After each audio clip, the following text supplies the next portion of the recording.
গত পর্বে আমরা আলোচনা করেছিলাম বুখারী ও মুসলিমের কিছু নোংরা এবং জঘন্য অশ্লীল সহিহ হাদিস বিষয়ে। সেই পর্বে আমি নামাজ নিয়ে কিছু কথা বলতে চেয়েছিলাম।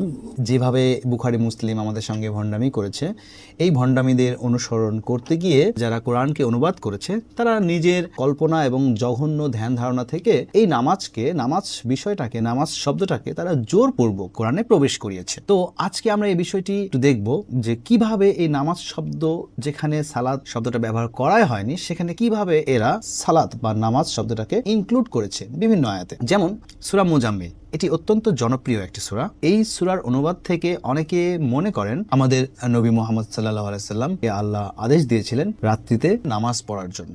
অনেকে এটাই মনে করেন, কেননা অনেক অনুবাদে এটাই ব্যবহার করা হয়েছে। এখানে আল্লাহ বলছেন যে ইয়া আইয়ুহাল মুজাম্মিল, ওহে চাদর আবৃত।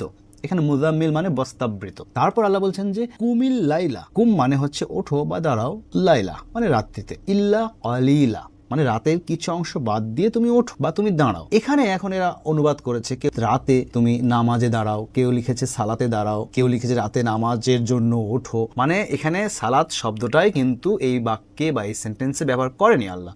অথচ এদের নোংরা চিন্তা ভাবনা, ধ্যান ধারণা থেকে, আজগুবি কল্পনা থেকে এরা ভাবলো যে আল্লাহ রাতে দাঁড়াতে বলেছে, রাতে উঠতে বলেছে, মানে নিশ্চয়ই নামাজে দাঁড়াতে হবে। তাই এরা নামাজ শব্দটাকে এরা ইনক্লুড করে দিয়েছে নিজের ধারণা থেকে। মানে এরা আমাদের নবীজিকে জোরপূর্বক নামাজে দাঁড়িয়ে দিল।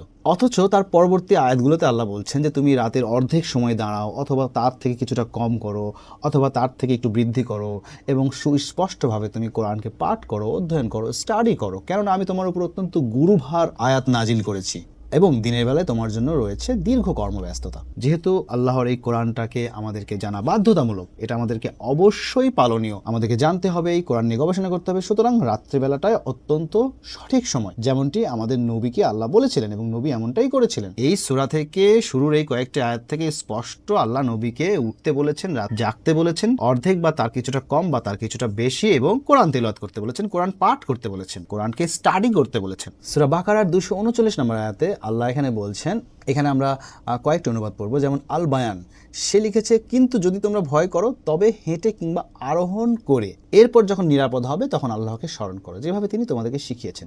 এখানে দুটি পয়েন্ট আছে, আমি আপনাদেরকে সুন্দরভাবে বোঝানোর চেষ্টা করছি। তাহসিরুল লিখেছে যে যদি তোমরা ভয় করো তবে পদচারী কিংবা আরোহী অবস্থায় নামাজ আদায় করবে।